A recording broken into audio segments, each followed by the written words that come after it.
Hello everyone, welcome to गरगाइस academy. आज का जो न्यूज़पेपर है 19 जुलाई का, उसको हम देखेंगे। एंड इस वीडियो में जो भी आर्टिकल्स न्यूज़ हैं वो सारे द हिंदू से लिए गए हैं, है ना। और इस वीडियो में हम जो भी न्यूज़ एनालाइज करेंगे वो ब्रीफ मैनर में करेंगे and in context with UPSC exam, है ना। यूपीएससी एग्ज़ाम के हिसाब से हमको न्यूज़ को एनालाइज करना है, एडिटोरियल्स को एनालाइज करना है और उनको समझना है कि उनकी रीडिंग करके हमारा करंट अफेयर और उसको हम स्टैटिक से कैसे कनेक्ट करें, अपने सोच को हम और कैसे इंक्रीज करें, सो दैट कि जब हम आंसर राइटिंग में आते हैं या ऐसे राइटिंग में आते हैं तो we can actually try for a better version. तो वो चीज़ तभी होती है जब हम जितना अपडेटेड होंगे उतना अच्छा वो चीज़ निकल के आएगी। अब ये जो एक आर्टिकल है, एक जो एडिटोरियल है आज के द हिंदू में, तो ये basically sharing power with the next generation की बात कर रहा है। इसका कहने का क्या मतलब हुआ, अगर मोटी मोटा बात करें तो इसके कहने का ये मतलब हुआ कि रादर दैन सीइंग कि हम अपने नेक्स्ट जनरेशन के लिए कैसा वर्ल्ड, कैसे रिसोर्सेज छोड़ के जाएं, इट्स बेटर कि even they should be given a chance कि what kind of world they want. तो कहने का मतलब है, एक तो यहाँ पे पार्टिसिपेटरी फैक्टर की बात हो रही है ना। एक यहाँ पे पार्टिसिपेटरी फैक्टर की बात हो रही है। What is participatory factor? Participatory factor वो फैक्टर है जिसमें अगर इस आर्टिकल के कंटेक्स्ट में बात करें तो younger generation, older generation coming together, joining hands and moving forward. तो जो ज्वाइनिंग हैंड्स वाला जो ज्वाइनिंग हैंड्स वाली हम बात कर रहे हैं, है ना, जो ज्वाइनिंग हैंड्स वाली हम बात कर रहे हैं, that is a very very important thing. तो इस आर्टिकल में जो लिखा है हम उसी के हिसाब से एनालाइज करेंगे, उसी को हम इंटरप्रेट करने की कोशिश करेंगे कि आज भी कहीं ना कहीं जो भी चीज़ें, कहीं ना कहीं यहाँ पर रेफरेंस जो रशिया एंड यूक्रेन का जो वॉर है उसको भी लेते हुए कि इतनी सारी एजेंसीज, जैसे यूनाइटेड नेशंस हैं और साथ वर्ल्ड बैंक है, IMF है, ये सारे भी हैं, लेकिन इनका जो रोल है अगर हम बात करें, इनके रोल पे जो है कहीं ना कहीं एक क्वेश्चन मार्क आता है कि जैसे अगर हम G7 की बात करें तो G7 का भी यहाँ पे जिक्र किया गया है, G20 का भी यहाँ जिक्र किया गया है कि G7 में बात करें तो एक बहुत 10% पॉपुलेशन है जो कि क्या बोलते हैं, एक पर्टिकुलर एज तक की उसके अंदर आती है। बाकी की जो पॉपुलेशन है वो कम्प्लीटली, उनका जो रोल है जैसे मैंने बोला वो क्वेश्चनेबल हो जाता है कि क्या जो एडवांस्ड इकोनॉमी है या सो कॉल्ड डेवलप्ड इकोनॉमीज हैं उनके लिए जो अपॉर्चुनिटीज़ हैं और जो लीस्ट डेवलप्ड हैं या जो इमर्जिंग इकोनॉमीज हैं, है ना, इमर्जिंग इकोनॉमीज, इमर्जिंग इकोनॉमीज, तो क्या वहाँ के यूथ को कितना मौका मिलना चाहिए, पार्टिसिपेशन के लिए कितने डाइस मिलने चाहिए, कि क्या जो इंटरनेशनल ऑर्गेनाइजेशंस हैं वहाँ पे किस तरीके से उनका भी पार्टिसिपेशन होना चाहिए कि वो भी जो उस अपनी बात, अपने जो चीज़ें हैं उसको सही ढंग से रख पाएँ। और बहुत सारा रोल है ना, बहुत सारा रोल है जो कि लोकल लेवल पे ही प्ले करना होगा, है ना, बहुत सारा रोल है जो कि लोकल लेवल पे प्ले करना होगा। लेकिन अगर हम उनको पार्टिसिपेशन नहीं कराएंगे तो हम लोकल लेवल पे रोल प्ले कैसे कराएंगे? तो for that thing participation is necessary कि हम उनको एटलीस्ट मौका दें कि वो आएँ। ऐसा नहीं है कि जो चंद वर्ल्ड की डेवलप्ड इकोनॉमीज़ हैं, एडवांस्ड इकोनॉमीज़ हैं, उनको जो है मौका मिले और वो ही अपने हिसाब से बस चीज़ों को करते जाएं, है ना। तो यहाँ पे एक नटशेल में मैंने बताया कि exactly what is being talked about, यहाँ पे किस चीज़ की बातें हो रही हैं और इससे हमको क्या समझना है। ये हमारे एग्ज़ाम के पॉइंट ऑफ व्यू से, एनालिटिकल पॉइंट ऑफ व्यू से बहुत इंपॉर्टेंट है, मेंस के पर्सपेक्टिव से, है ना। तो इसको हमको जो है बहुत डीपली नहीं समझना है, बट एक एनालिटिकल वे हमारे थिंकिंग का होना चाहिए कि जो ऑर्गेनाइजेशन वर्ल्ड में, अगर हम यूएन की बात करें तो यूएनएससी का क्या उस पर रोल आ रहा है, यूएनएससी में कितनी कंट्रीज हैं, वो कितने बड़े पॉपुलेशन को, स्ट्राटा को रिप्रेजेंट करती हैं, ये चीज़ों को हमको इंटरकनेक्ट करना है कि अगर कोई भी ऑर्गेनाइजेशन है तो उसका जो मोटो है, जो विजन है, क्या वो अचीव कर पा रहे हैं, या वो अचीवमेंट का कॉस्ट आपकी फ्यूचर जनरेशन को पे तो नहीं करना होगा। ये सब चीज़ें हमको एग्जाम के पॉइंट ऑफ व्यू से खुद पूछना है, एनालाइज करना है ना। आइए देखते हैं। तो the concept of intergenerational justice की यहां बात हो रही है। Intergenerational justice, intergenerational justice word खुद एक्सप्लेन कर रहा है कि आगे वाले जनरेशन के लिए, करंट जनरेशन के लिए, दोनों के लिए जो है एक ऐसा एटमॉस्फेयर, एक ऐसा ब्रिज होना चाहिए कि justice prevails for them also, है ना, कि कहीं ना कहीं जो एक इक्विटेबल ग्लोबल ऑर्डर है ना, इक्विटेबल जो हम पार्टिसिपेटरी फैक्टर बता रहे थे, उसको आप यहां पे इक्विटेबल ग्लोबल फैक्टर से, ग्लोबल ऑर्डर से जोड़ेंगे कि what sort of world we want to live for our grandchildren, है ना, कि इससे बेटर है कि हम उनसे पूछें टू आस्क देम कि किस तरीके का world they want to live in. हम डिक्टेट करें कि हम तुमको क्या खिलाएंगे, इससे बेटर है कि आप बता दो आप क्या खाओगे। नट शेल में यही है समझने का, इस लाइन से, है ना। तो यूथ, यहां देखिए यूथ वाली बात आ रही है, चार्ज की बात आ रही है, producing the world they want to live in. अगर उनको ग्रीनर इकोनॉमी चाहिए, अगर उनको पॉल्यूशन का जो लेवल है उसको कंट्रोल करना है, पॉल्यूशन के लेवल से टेम्परेचर का कितना हाई राइज हो रहा है, उसका कितना इफेक्ट होगा हमारे ग्लेशियर्स पे, कोस्टल एरियाज में, और फ्लड, ये सारी चीज़ें इंटरकनेक्टेड हैं। अगर हम नेचर को, अगर हम इंटरजनरेशनल जस्टिस की यहाँ बात हो रही है, उसको सब फैक्टर्स को देखना है, तो हमको यूथ को भी साथ में लेके चलना होगा, यूथ को साथ में लेके चलना होगा। एंड सिर्फ एडवांस्ड इकॉनमी ही नहीं, जो डेवलपिंग है ना, उनको भी लेके चलना पड़ेगा, जो इमर्जिंग है उनको भी लेके चलना पड़ेगा।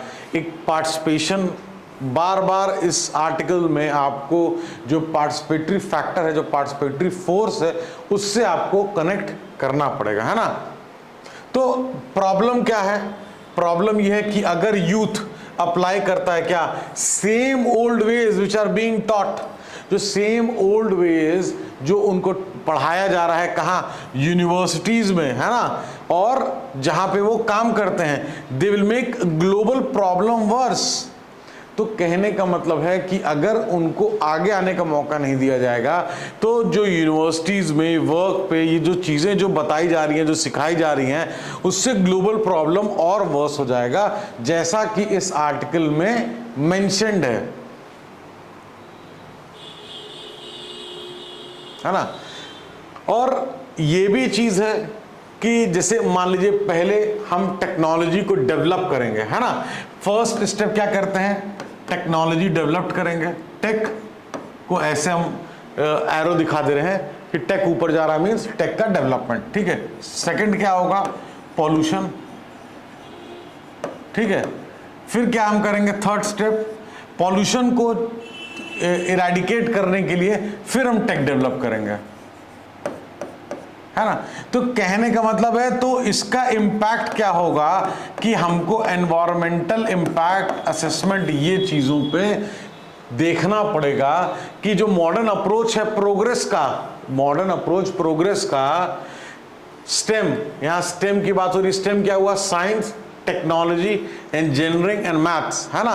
तो ये क्या है, स्टेम क्या करता है, एक्सट्रैक्ट करता है रिसोर्सेस को, है ना, फ्रॉम एक्सट्रैक्ट, रिसोर्स कहां से एक्सट्रैक्ट करेगा, प्लैनेट से एक्सट्रैक्ट करेगा रिसोर्स को, है ना, नए प्रोडक्ट्स बनाने के लिए, किसके लिए, ह्यूमन बेनिफिट्स के लिए, ह्यूमन बेनिफिट्स के लिए नए प्रोडक्ट बनाते हैं। पहले अगर साइकिल चलते थे, साइकिल से कार पे आ गए, बाइक पे आ गए, कार पे आ गए, यू नो कितना ज़्यादा पोल्यूशन इंक्रीज कर रहा है, क्या कर रहा है। Least bothered, what is bothered is हमको रिसोर्स एक्सट्रैक्ट करना है, किसके, ह्यूमन के बेनिफिट के लिए।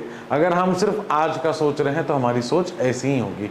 हम आज से 200 साल 400 साल बाद भी वर्ल्ड जो है एक लिवेबल कंडीशन में हो तो उसके लिए एक्शन आज से लेना होगा ऑन प्रायोरिटी बेसिस। उसके लिए सिर्फ क्लाइमेट ही नहीं, पॉलिटिकल फैक्टर भी बहुत इंपॉर्टेंट है। जो वर्ल्ड की ऑर्गेनाइजेशंस है उनके ऊपर भी बहुत जो सो कॉल्ड जो उनका मोटिव है उसको अचीव करने के लिए पार्टिसिपेशन, कई तरफ से लोग आएंगे कि 2 4 5 10 कंट्री 20 कंट्री पे डिपेंडेंट नहीं है। लोग आए अपने अपने पार्टिसिपेशन को जो है करके उसको अपने कंट्री में लोकल लेवल तक जाके इरेडिकेट करने का और पार्टिसिपेट करने का अगर प्लेटफॉर्म बन सके तो हर आदमी एक से जो है अपना कर सकता है ना। To find new technology approach to repair the damage caused, जैसा हमने यहाँ देखा, पहले टेक डेवलप होगा, फिर पोल्यूशन या कोई ना कोई डैमेज क्रिएट होगा, फिर उसके लिए टेक डेवलप होगा, है ना। तो ये चीजें अगर हम पहले ही एनवायरमेंटल इम्पैक्ट असेसमेंट बहुत अच्छे से और देख के करेंगे तो कहीं ना कहीं जो प्रॉब्लम है जो अभी यहाँ पे बात हो रही है इस कंटेक्स्ट में, स्टेम के कंटेक्स्ट में, तो उसको कुछ हद तक कंट्रोल किया जा सकता है, कुछ हद तक मिटिगेट किया जा सकता है ना। तो दस the scientific technology goes round, पहले टेक बनाओ फिर वो नुकसान करे, फिर टेक बनाओ फिर उसको इरेडिकेट करने के लिए काम करो। तो इसी तरीके से चीजें चलती जाती हैं और जो टेक बना रहे हैं, जो कंपनीज, जो ओनर हैं टेक्नोलॉजीज के, वो इससे बहुत अच्छा बेनिफिट रीप कर रहे हैं। दे आर बीइंग वेल्दियर, वो बहुत अच्छा पैसे इससे कमा रहे हैं कि टेक डेवलप करो, पहले डिस्ट्रॉय कर रहा है, फिर टेक डेवलप करो उसको इरेडिकेट करने के लिए। तो कहीं ना कहीं ये चीजें हमको समझना है कि क्या हमारे लिए क्या अच्छा है, ये हमसे बेहतर कोई नहीं बता पाएगा। तो it is we are self जो कि समझ सकते हैं कि हमारे कल के लिए क्या अच्छा है ना। और इसके लिए बार बार इस आर्टिकल में जोर है यूथ पार्टिसिपेशन का, कि हम जब तक इस मोबाइल की दुनिया में फंसे हुए, शैकल्ड रहेंगे, जंजीरों में जकड़े हुए रहेंगे, तब तक हम शायद अपने दिमाग का पूर्ण उपयोग नहीं कर पाएंगे। हमको इससे ऊपर बनना है। अगर कल का कोई बड़ा प्लेटफॉर्म बनाना है, कोई बहुत अच्छी ऑर्गेनाइजेशन में कोई प्ले करना है, ये हमारे लिए भी है एट अ पर्सनल लेवल कि हमको हमारे यूपीएससी के गोल को, हमारे माइंडसेट भी बहुत मदद करेगा उस गोल को पाने के लिए, उस गोल को हासिल या जीतने के लिए, है ना। तो G7 was expanded to G20 in 1990s। Fresh कर दूं मैं, है ना। G7 एक्सपैंड हुआ कैसे, G20 में, कब, 1990s में, जब China, Russia, India, Indonesia and other large economies were added. And अब जो G20 है is being cracked up because G7 wants to throw Russia out. India will be the chair of G20 this year and must try to keep the group together। जोड़ने में ही समय लगता है, तोड़ने में कभी समय नहीं लगता। पहला चीज आपको समझना है यहाँ से। दूसरा है वर्ल्ड को एकजुट होकर, जो हम ग्लोबल इकोनॉमी बोलते हैं, ग्लोबल इकोनॉमी बोलते हैं, तो ये जो चीजें हो रही हैं इसमें जो पार्टिसिपेशन होना चाहिए वो भी ग्लोबल पार्टिसिपेशन होना चाहिए। क्रक्स यही है इस आर्टिकल का, ग्लोबल पार्टिसिपेशन, है ना। Power must shift between the generation to create a more equitable global order. Less than 10% of the world's citizen and less than 6% of the world children below 10 years are in G7. तो अगर 10% से भी कम world की population G7 में है, तो जो major जो इंटरेस्ट है in the hands of the people of the world, उसको किस तरीके से सामने रखा जाएगा। क्या सिर्फ ये 10%, लेस देन 10%, ये बाकी के 90% के लिए डिसाइड कर पाएंगे?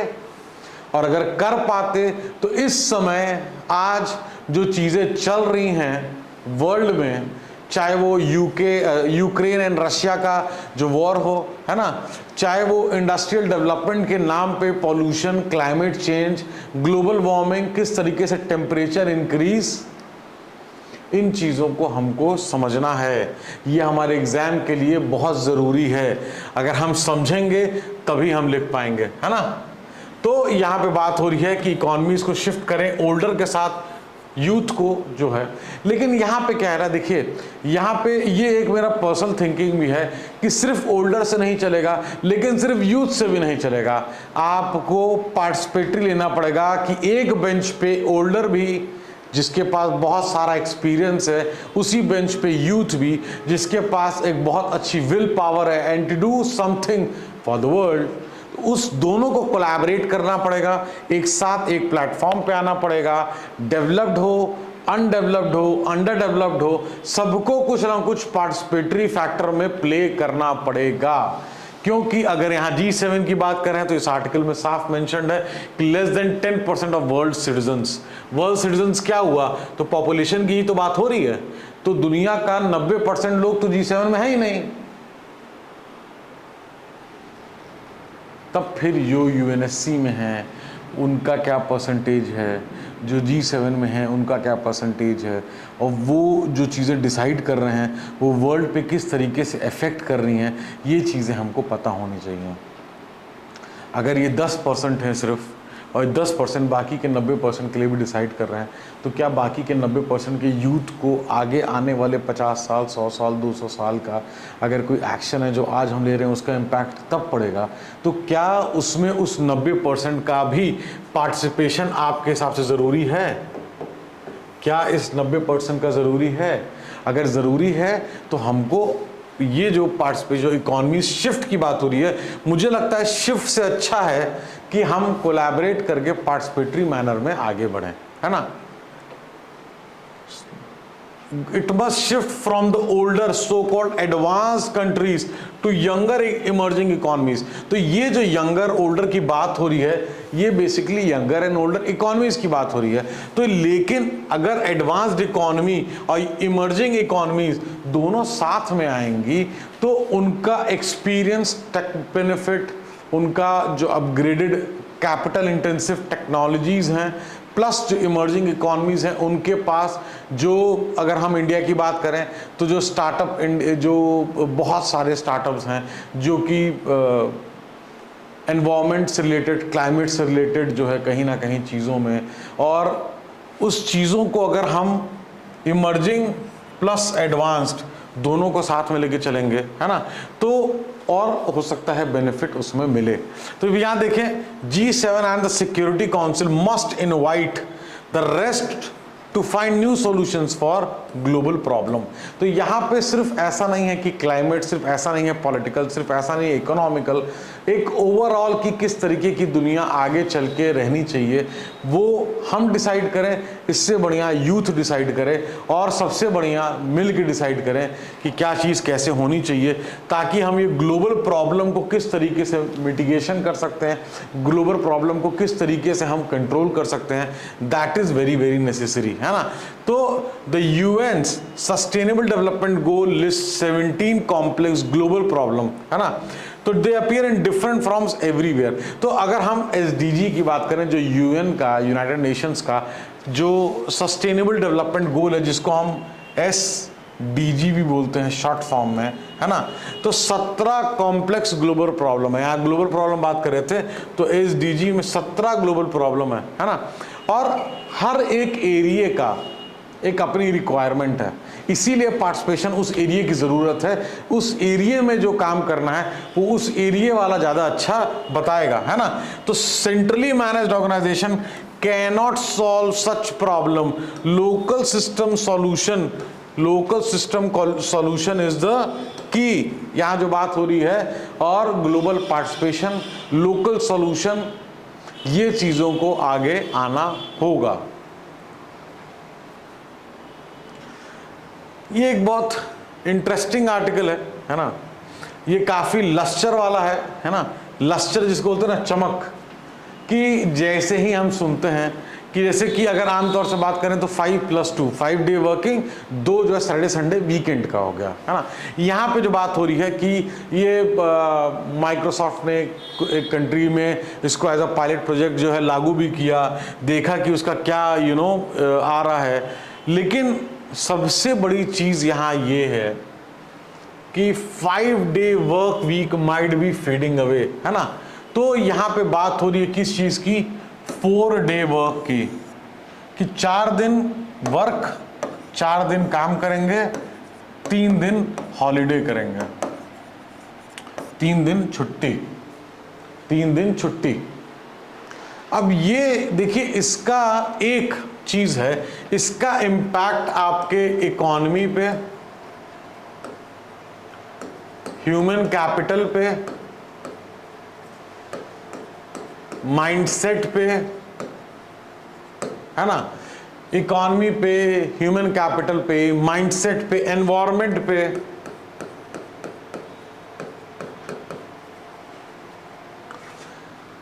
ये कुछ कहीं ना कहीं वुमेन्स के लिए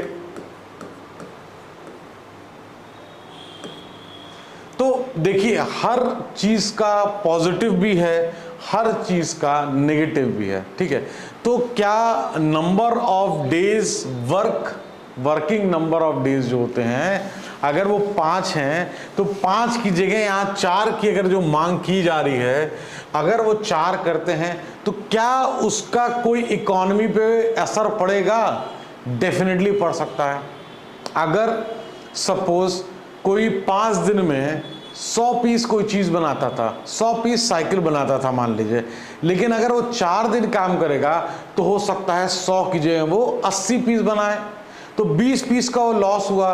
वो लॉस कौन बेयर करेगा? एक तो वो इंडस्ट्री, उस इंडस्ट्री के वजह से जो transport, logistic, export, foreign exchange reserve earn करना, ये चीज़ें हमारी इकोनॉमी को हमको कनेक्ट करना है कि ये एक क्वेश्चन आता है। दूसरा एक और इसका इम्पैक्ट है, अगर 4 दिन काम कर रहे हैं, 4 दिन W मतलब वर्क, 3 डे हॉलीडे H, तो क्या हमारा जो काम करने की क्षमता है, जो हमारी कैपेसिटी है ना, 6th इसमें कैपेसिटी जोड़ेंगे, कैपेसिटी क्या वो इंक्रीज करेगी? क्या हमारा इंटरनल सेटिस्फैक्शन इंक्रीज करेगा?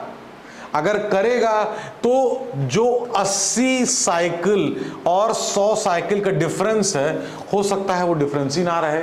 क्यों? अगर हम 1 घंटे में, मान लीजिए फॉर एग्जांपल 1 घंटे में 2 साइकिल बनाते थे, अगर हम बहुत हाईली सेटिस्फाइड हैं, हाईली मोटिवेटेड हैं, हाईली ऑब्लाइज्ड हैं अपनी कंपनी से कि वो सैलरी भी दे रही है, 4 दिन काम कराती है, तो हो सकता है ये जो 20 का डिफरेंस है, ये 20 का डिफरेंस पूरा कर पाए, हो सकता है। एक और इसका जो है केस है, क्या? अगर मान लीजिए 8 घंटे की एवरेज ड्यूटी, इन केस 8 घंटा 5 दिन अगर काम करते हैं तो 40 घंटा हुआ, 4 दिन काम करेंगे तो 32 आवर्स हुआ, तो 8 आवर्स का जो डिफरेंस है, तो क्या वो 8 आवर्स का डिफरेंस 8 घंटे की जगह 10 घंटे काम करने पड़ेंगे? नंबर ऑफ डेज की बात हो रही है यहाँ पे, लेकिन नंबर ऑफ आवर्स, क्या नंबर ऑफ आवर्स सेम रहेंगे? ये चीज भी देखने की है। तो इकोनॉमी पे क्या इंपैक्ट पड़ सकता है, हमने देखा पॉजिटिव भी नेगेटिव भी। पॉजिटिव ये कि हाईली सेटिस्फाइड है तो हमारी प्रोडक्टिविटी इंक्रीज करेगी, है ना। इसको हमको कनेक्ट करना है किससे? ये जो ह्यूमन कैपिटल हमने लिखा है, इस ह्यूमन कैपिटल से हमको कनेक्ट करना है कि जो आदमी, जैसे मान लीजिए फॉर एग्जाम्पल कोई इंजीनियर है, किसी ने MBA किया है, कोई CA किया है, कोई भी डिग्री है, मान लीजिए कोई डॉक्टर है, तो अगर हम हाईली सेटिस्फाइड हैं जो काम हम कर रहे हैं, जो हम 5 दिन में काम करते थे, हो सकता है कि हम 4 दिन में उससे अच्छा काम करें, 4 दिन में उससे अच्छा काम करें। अब इसको कनेक्ट करना है किससे? माइंडसेट से। हमारे अच्छा काम करने का क्या सबसे बड़ा रोल हो सकता है यहाँ पे? जो सेटिस्फैक्शन कैसे मिलेगा? हम अपनी फैमिली के साथ टाइम स्पेंड कर पाएंगे। जो मैरिड हैं वो कहीं ना कहीं अपने जिनके चिल्ड्रंस हैं वो अपने बच्चों के साथ टाइम स्पेंड कर पाएंगे, उनके डेवलपमेंट में भी ध्यान दे पाएंगे। तो कहने का मतलब है कि इकोनॉमी से कनेक्ट होगा ह्यूमन कैपिटल, ह्यूमन कैपिटल से कनेक्ट होगा माइंडसेट। इस चीज को हमको कनेक्ट करना है। That is a way we should connect to a concept. ये नहीं है कि इसमें से क्वेश्चन आपका डायरेक्ट आ जाएगा, इसको आपको पता है कि ये चीज की चर्चा हो रही है। अब जो चर्चा हो रही है वो एज अ यूपीएससी एस्पिरेंट आपको पता होना चाहिए। उस चर्चाओं से यूपीएससी को कैसे कनेक्ट करें वही आर्ट है। उसी चीज को मैं यहां बता रहा हूं कि 5 डे वर्क की जो चीजें चली आ रही थी, अब जो डिमांड अगर है 4 डे वर्क की, तो इकोनॉमी पे क्या इफेक्ट है, ह्यूमन कैपिटल पे क्या इफेक्ट है। ये भी एक चीज हो सकता है कि किसी को आदत है, मान लीजिए वो पीस रेट सिस्टम से काम करता हो कि जितना बनाओगे उतना पाओगे, तो उसके लिए फिर नुकसान होगा, एक ये प्रॉब्लम। प्लस मान लीजिए कि कोई बार्बर है, तो बार्बर जो काम अगर फॉर एग्जाम्पल की बात कर रहे हैं, तो जो वो 5 दिन में काम कर रहा है, क्या वही काम वो 4 दिन में कर पाएगा, वो एक चैलेंज आएगा। फिर उसके बाद बहुत से हैं जो डे टू डे वर्किंग में हैं, डे टू डे वर्किंग में हैं, जिसको कि भैया स्पेशली जो लोग ऐसे हैं कि भाई पर डे आओगे, पर डे जो है आपको पैसे मिलेंगे, उनके लिए क्या ये एक चैलेंज होगा, ये आने वाला समय बताएगा कि किस तरीके से चीजें इंप्लीमेंट हो रही हैं। आने वाला समय बताएगा। हमको इसके प्रोज में भी बहुत ज़्यादा हाई नहीं जाना है, हमको इसके कॉन्स में भी बहुत ज़्यादा हाई नहीं जाना है। हमारा एक बैलेंस्ड अप्रोच होना चाहिए। System of checks and balances हमेशा रखना है, अपने आंसर्स में भी, अपने हमको एसेज में भी, अपने व्यूज में भी, है ना। एनवायरमेंट इम्पैक्ट अगर देखें, मान लीजिए अगर 10,000 गाड़ियां जा रही हैं गुड़गांव, 10,000 गाड़ियां अगर फॉर एग्जांपल जा रही हैं, मैं कोई कोट नहीं कर रहा हूं कि 10,000 जा रही हैं कि 10 लाख जा रही हैं, I am just taking as a example. तो अगर 10,000 गाड़ी जा रही हैं हफ्ते में 5 दिन, लेकिन अगर हफ्ते में 4 दिन वो जाएंगी, तो एक दिन का जो कंप्लीट जो कार्बन का जो वहां से एमिशन होता वो कहीं ना कहीं स्क्वीज करेगा। तो एनवायरमेंटल इम्पैक्ट जो है उसका हमको पॉजिटिव इम्पैक्ट एक मिल सकता है। प्लस बड़े बड़े ऑफिसेज जो होते हैं, मान लीजिए कि 10 माले की बिल्डिंग है, 20 माले की बिल्डिंग है, 30 माले की बिल्डिंग है, पूरी बिल्डिंग में एसी लगे हैं, लाइट्स लगे हैं, एलिवेटर्स लगे हैं, तो इलेक्ट्रिसिटी कंजम्पशन भी रिड्यूस करेगा, इलेक्ट्रिसिटी कंजम्पशन रिड्यूस करेगा, तो एनवायरमेंटल इम्पैक्ट जो है वो हमारा रिड्यूस करेगा। वुमेन्स की बात करें तो वुमेन्स कहीं ना कहीं डेफिनेटली दे ट्राई कि हमारे घर के या तो पास हमको जो है जॉब मिल जाए, या ऐसी जॉब मिल जाए जहां कुछ घंटे हमको काम करने हो फिर हम घर आ जाएं। लेकिन अगर वुमेन्स को ऑप्शन मिलेगा कि 4 दिन काम करना है, 3 दिन छुट्टी, तो उनके लिए जो जॉब अपॉर्चुनिटी उनको दिखते हुए भी कभी कभी वो नहीं ले पाते हैं, उस चीज को वो प्रॉपरली एक्सेप्ट कर पाएंगे। तो उनके लिए भी यहाँ पे थम्स अप जो है दिख रहा है। इस चीज को हम एनालाइज करना है, हर इंडिविजुअल का अपना एनालिसिस होगा। आप एज अ यूपीएससी एस्पिरेंट एक बैलेंस्ड अप्रोच आपको रखना है और उसके हिसाब से आपको चीज़ों को आगे लेके चलना है ना। कैपेसिटी की बात करें तो वही आपका इकोनॉमी, ह्यूमन कैपिटल, माइंडसेट, इससे ही कनेक्ट होगा कैपेसिटी भी। कि 80-100 वाला जो एग्जाम्पल लिया कि 80 साइकिल बन रही है अगर एक हफ्ते में, 5 दिन में, और अगर हम 4 दिन करते हैं, तो जैसे हमने 80-100 का एग्जाम्पल लिया, तो क्या 80 से 60 पे आ जाएंगे, या अगर 80-100 का ही एग्जाम्पल लें तो 100 बनाते थे 4 दिन में, क्या 80 पे आ जाएंगे। वो डिपेंड करेगा हमारे माइंडसेट पे। और कुछ चीज़ें ऐसी होती हैं जो उतना टाइम लगेगा ही। कुछ होता ना कि हम एक मोबाइल बनाने में पूरी कंपनी में जितने भी कैपिटल इंटेंसिव और लेबर इंटेंसिव टेक्नोलॉजी है उसको यूज़ करने के बाद भी 5 मिनट लग जाना है। एक गाड़ी को बनाने में मान लीजिए 2 घंटे लग जाना है, तो उस 2 घंटे के प्रोसेस को हम 1 घंटा शायद ना कर पाए, है ना। तो अगर हम 5 days to 4 days आते हैं तो हो सकता है जो हमारा प्रोडक्शन है वो रिड्यूस करे, तो उसका इम्पैक्ट कहीं ना कहीं हमारे जीडीपी पे भी हमको इससे कनेक्ट करना होगा। Economy, human capital, mindset, environment, women, capacity, ये सब चीज से हमको कनेक्ट करना है। तो इन चीज़ों को जो हमने एनालाइज किया, आपको मेरे हिसाब से इससे और ज़्यादा कहीं ना कहीं डीप में जाने की ज़रूरत नहीं है। जो हमने एनालाइज किया, कनेक्ट किया इन पॉइंट्स को, ये आप चाहें तो आप नोट कर सकते हैं, सो दैट कि आपके रिवीजन में ये मदद करेगा। ये रिवीजन में तब मदद करता है इस टाइप के टॉपिक्स जब आप एसए के लिए प्रिपेयर कर रहे हैं या आप कोई एनालिटिकल राइटिंग कर रहे हैं मेंस की, उसमें ये आपको हेल्प करता है। अब ये जो एक कहने का जो पॉपुलिज्म, और ये बेसिकली प्राइम मिनिस्टर ने 2 बार ऐसा चीज़ का मेंशन किया कि जो आजकल की जो बेसिकली पॉलिटिकल पार्टी हैं, है ना, बेसिकली जो पॉलिटिकल पार्टी हैं उनके बारे में यहाँ बात हो रहा है कि कुछ पॉलिटिकल पार्टी, जो पहले भी हम लोग ने देखा था कि बात हो रही थी फ्रीबीज के लिए, है ना, तो यहाँ पे बेसिकली बात हो रही है कि कुछ पॉलिटिकल पार्टी क्या शॉर्टकट मेथड, है ना, शॉर्टकट मेथड जो है अपनाना चाहते हैं। अब इस शॉर्टकट मेथड का क्या इम्प्लीकेशन आता है?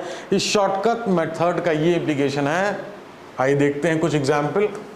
TV, second mobile, third laptop, fourth electricity, है ना, वाटर। तो ये चीजें क्या होती हैं, ये जो मैंने लिखा है कि कोई सरकार, कोई स्टेट की गवर्नमेंट है, वो कहती है इलेक्शन जीतूंगा तो टीवी बांटूंगा। फिर कोई सरकार है, मतलब सॉरी, कोई पॉलिटिकल पार्टी है, वो इलेक्शन कंटेस्ट कर रही है, इलेक्शन में कंटेस्ट करके अपने मैनिफेस्टो में अपने जनता के सामने जाके बोलते हैं मैं इलेक्शन जीतूंगा तो मैं मोबाइल दूंगा, कोई बोलता है कि लैपटॉप दूंगा, कोई बोलता है फ्री बिजली दूंगा, कोई बोलता है फ्री में पानी दूंगा। तो कहने का ये मतलब है इसकी कॉस्ट कहां से आएगी? इसकी कॉस्ट, आखिर जो फ्री में मोबाइल दिया जा रहा है उसके पैसे कहां से आ रहे हैं? क्या वो पैसे टैक्स के हैं? क्या वो पैसे किसी सेंट्रल गवर्नमेंट से या किसी इंटरनेशनल ऑर्गेनाइजेशन से एज अ लोन लिया गया है? तो ये चीज जनता को समझना होगा। अब इसमें भी देखिए, हर अप्रोच में आपको system of checks and balances रखना पड़ेगा। आप कभी भी किसी भी चीज पे हार्श नहीं हो सकते हैं, है ना। आप यूपीएससी की तैयारी कर रहे हैं, आपको system of checks and balances रखना होगा। इसका क्या मतलब है? यहां पे कौन सा चेक्स एंड बैलेंसेस की सर बात कर रहे हैं? यहां हम ऐसी बात कर रहे हैं कि कुछ लोग हैं जो कि 100 रुपये भी स्पेंड नहीं कर सकते वाटर के ऊपर, है ना।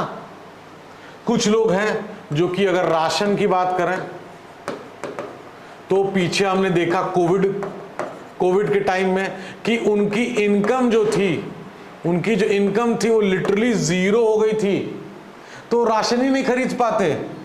तो क्या हुआ? स्टेट आई, स्टेट मतलब कंट्री आई सामने, और क्या हुआ? राशन को डिस्ट्रीब्यूट किया गया बाय पब्लिक डिस्ट्रीब्यूशन सिस्टम, जिसको हम क्या कहते हैं? पीडीएस कहते हैं, है ना। अब राशन ऐसे लोग के पास भी गए जिनके पास खाने की कोई दिक्कत नहीं थी, राशन ऐसे लोग के पास भी गया जिनकी इनकम 0 थी कोविड में। तो यहां समझने की बात यह है, एक तो वो हमारी खुद की रिस्पॉन्सिबिलिटी है, कब तक हम डिपेंडेंट होंगे पुलिस पे कि वो खड़ी रहे तब हम सीट बेल्ट लगाएंगे। पहला चीज ये है, हमको इस चीज पे समझना है कि क्या हम इतने जागरूक हैं कि घर से निकलने से पहले, गाड़ी स्टार्ट करने से पहले हम सीट बेल्ट लगा रहे हैं, बाइक पे बैठ रहे हैं तो हेलमेट पहन रहे हैं, पीछे भी कोई बैठ रहा है तो हेलमेट पहन रहा है। पहली चीज, अगर हम हैं तो अगर ये राशन हमारे पास आ रहा है पीडीएस के द्वारा और हम अफोर्ड कर सकते हैं तो हम हाथ जोड़ लें, हम मना कर दें हमको नहीं चाहिए, मेरा लिस्ट से नाम काटो। अगर ये 100 रुपए का पानी आपको फ्री में आपको चाहिए तो आपका नाम है लिस्ट में, नहीं चाहिए तो कटवा लीजिए, जैसे कि एलपीजी की सब्सिडी वाला हुआ था। लेकिन कितने लोग उसको कटवाते हैं, कितने लोग अपना नाम रखते हैं, सच्चाई आपको ही पता है। तो यहां पे गवर्नमेंट क्या कर रही है? सिर्फ एक चीज ये है, गवर्नमेंट का रोल, एक है पब्लिक का रोल। यहां पे जो बात हो रही है इस आर्टिकल में वो गवर्नमेंट की रोल की बात हो रही है ना। बेसिकली पॉलिटिकल पार्टी जो इलेक्शन के लिए, फ्रीबीज के लिए या कुछ ना कुछ ऐसे वादे करते हैं उसको पूरा करने के लिए, उसकी कॉस्टिंग किस तरीके से वो आ रहा है, कैसे वो कंट्री अफोर्ड कर रही है, क्या ये हमको पता है या हम सिर्फ खुश है कि मेरा नाम लिस्ट में है, मुझे राशन मिल रहा है, दैट्स इट। तो हमको उससे ऊपर उठना है और जो सोशल जस्टिस है ना, सोशल जस्टिस ये जो है डेफिनेटली प्रिवेल करना चाहिए, है ना, सोशल जस्टिस। और जो डेवलपमेंट है ना, जो डेवलपमेंट है कहीं ना कहीं, जो अगर हम पीएम मोदी की बात कर रहे हैं तो यहां पे development as a justice theory की बात हुई है। वेरी वेरी इंपॉर्टेंट ये आपके एग्जाम के पॉइंट ऑफ व्यू से कि development as a justice theory, elaborate, discuss, पता होना चाहिए। तो डेवलपमेंट होगा तो जस्टिस होगा। अब डेवलपमेंट किस टाइप का होगा, जैसे किसी के लिए डेवलपमेंट क्या है, एजुकेशन को हासिल करना, किसी के लिए डेवलपमेंट है इलेक्ट्रिसिटी रहना।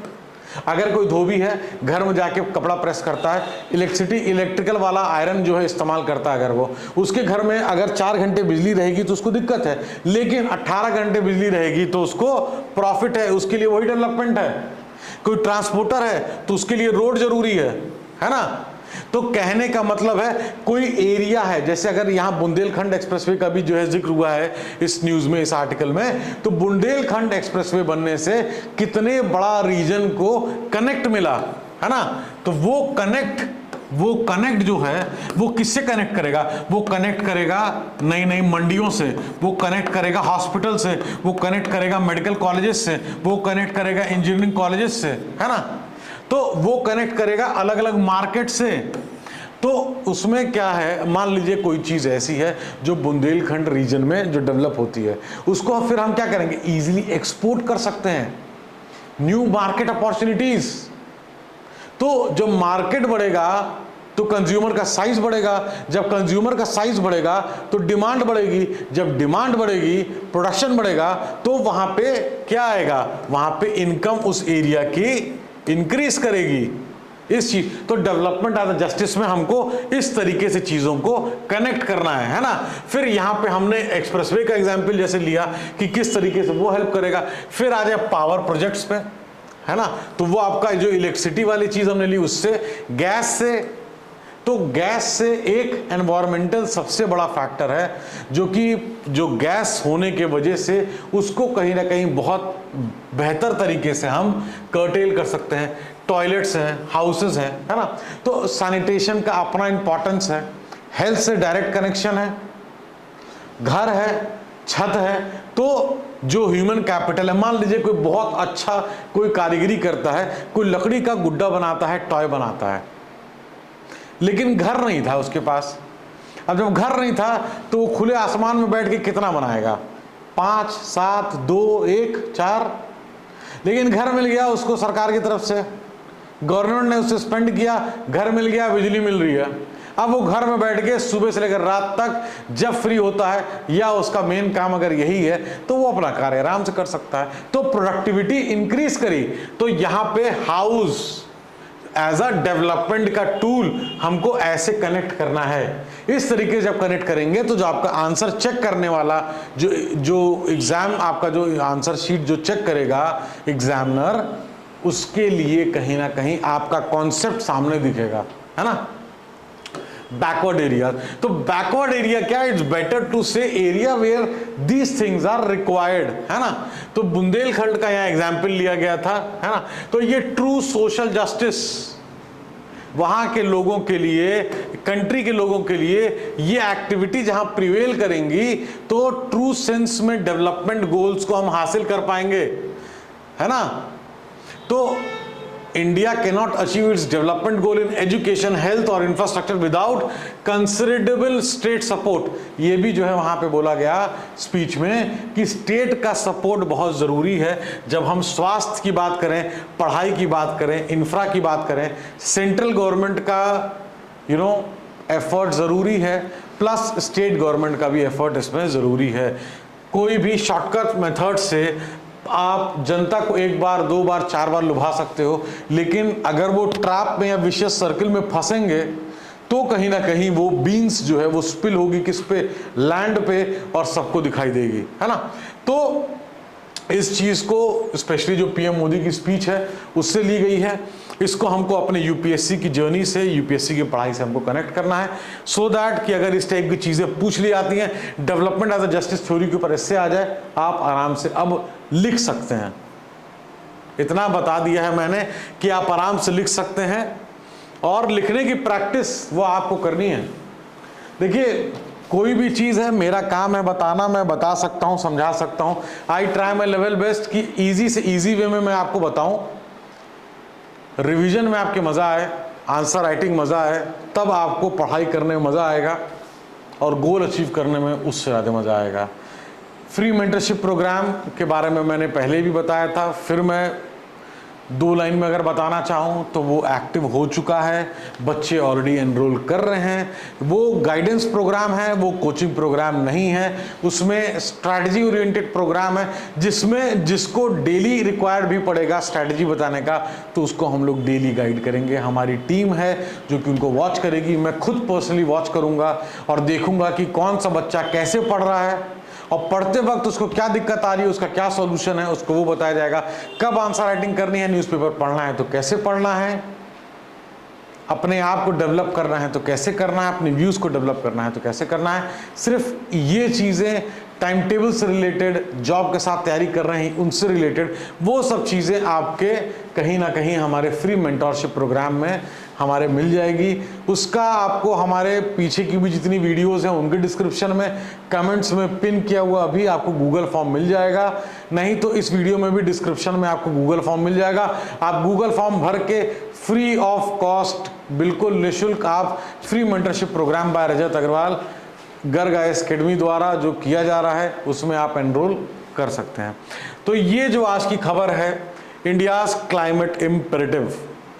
तो देखिए, कुछ चीज़ें होती हैं, हमारी क्या आदत होती है ना, क्या कि यार ये नेचर रिस्पॉन्स है ना, नेचर रिस्पॉन्स है ना, और हम क्या भूल जाते हैं, हम क्या भूल जाते हैं, एंथ्रोपोजेनिक एक्टिविटी।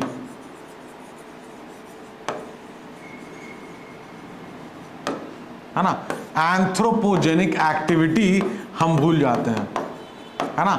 मैन मेड जो प्रॉब्लम्स हैं उनको हम भूल जाते हैं।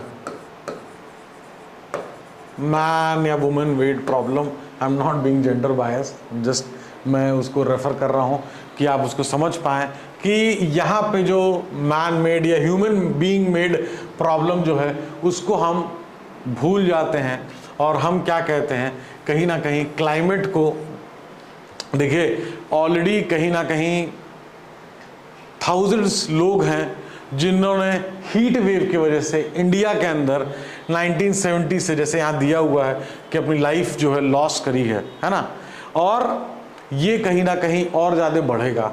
टेम्परेचर की बात करें वो इंक्रीज़ किया, हीट वेव की हम बात करें वो इंक्रीज़ किया, वाटर स्केर्सिटी की बात करें वो इंक्रीज़ किया, डेजर्टिफिकेशन की बात करें वो इंक्रीज़ किया, फॉरेस्ट की बात करें वो डिक्रीज़ किया, है ना, सैंड की बात करें वो डिक्रीज़ किया। तो कहने का मतलब है ये कौन कर रहा है, सबसे बड़ा एक्टिविटी तो यही है, एंथ्रोपोजेनिक एक्टिविटी। तो कहने का मतलब है क्लाइमेट चेंज से अडेप्टेशन से ज़्यादा ज़रूरी है उसको किसी तरीके से हम इसकी वार्निंग को देखते हुए, फ्यूचर को देखते हुए उसको हम कंट्रोल करें। और कैसे कंट्रोल कर सकते हैं, हमको सबसे पहले एंथ्रोपोजेनिक एक्टिविटी पे कंट्रोल करना होगा, है ना। अगर जैसे एग्रीकल्चर की बात करें तो अगर गर्मी एक हद से ज़्यादा बढ़ जाएगी तो एग्रीकल्चर कैसे रहेगा, प्लांट्स कैसे सर्वाइव करेंगे। हमको इरिगेशन में जो ड्रिप इरिगेशन है उसके ऊपर ध्यान देना होगा, उसके हिसाब से इंफ्रास्ट्रक्चर डेवलप करना होगा, और अपनी जो एक्टिविटीज़ हैं उसको किस तरीके से, जैसे हीट वेव, क्यों, अगर हम फॉरेस्ट कवर हमारा रिड्यूस होगा तो हीट वेव बढ़ेंगे, है ना, सैंड, लैंड, ये जितनी चीजें हैं, टेम्परेचर, ये सब कहीं ना कहीं कनेक्टेड हैं एक दूसरे से।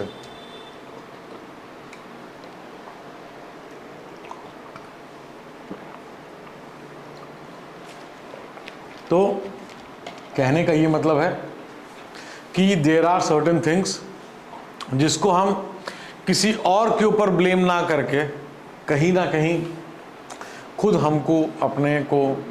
हमको पहले सुधरना होगा, तब जो है धीरे धीरे सब सुधरेंगे, है ना। यहाँ पे बेसिकली जो एग्रीकल्चर से रिलेटेड एक्टिविटी हो, वो भी विथ रिस्पेक्ट टू क्लाइमेट जो है वो एक पॉजिटिव वे में होना चाहिए। मल्टी क्रॉप जो एग्रीकल्चर है उसको डेवलपमेंट की बात हो रही है, वाटर को बहुत प्लान्ड यूसेज की बात हो रही है, और किस तरीके से इन सारी चीज़ों को हम कनेक्ट कर सकते हैं कि जो क्लाइमेट एक्शंस के तमाम जो ग्लासगो डिक्लेरेशन है फॉरेस्ट प्रोटेक्शन का, जो 141 कंट्रीज़ ने इसको साइन किया था इन 2021, उससे रिलेटेड हो या कोई भी चीज़ें हों, एटलीस्ट हमारी जो एक्टिविटी है, हमारी जो रिस्पॉन्सिबिलिटी जो सोसाइटी की तरफ, नेचर की तरफ जो बनती है, उसको हमको कहीं ना कहीं करना पड़ेगा। और जो डिज़ास्टर मैनेजमेंट का जो बजट है उसको हमको इंक्रीज करना पड़ेगा, उसका भी यहाँ पे रेफरेंस दिया जा रहा है इस आर्टिकल में। और इसको हमको बहुत पहले भी हमने कई बार इन चीज़ों को देखा है कि हमारी खुद की जो रिस्पॉन्सिबिलिटी है वो हमको लेनी होगी, और यहाँ पे क्लाइमेट को नेचर के ऊपर या नेचर रिस्पॉन्स के ऊपर से उठ के हमको खुद की रिस्पॉन्सिबिलिटी लेके आगे बढ़ना होगा। तो इसी तरीके से आज की कुछ खबरें थी, उसको हमने देखा। इसमें अगर आपके कोई प्रश्न हो, कोई क्वेश्चंस हो आपके दिमाग में, तो आप कमेंट करके पूछ सकते हैं। और अगर आप फ्री मेंटरशिप प्रोग्राम ज्वाइन करना चाहें तो आप गूगल फॉर्म को भर के उसको ज्वाइन कर सकते हैं। गूगल फॉर्म भरने में अगर कोई दिक्कत हो तो जो दिए गए नंबर पे, डिस्क्रिप्शन में जो नंबर है उस पर आप कॉल या मैसेज कर सकते हैं, व्हाट्सएप कर सकते हैं, and will try level best कि आपको जो है ASAP रिवर्ट कर दिया जाए। Thank you so much watching the video.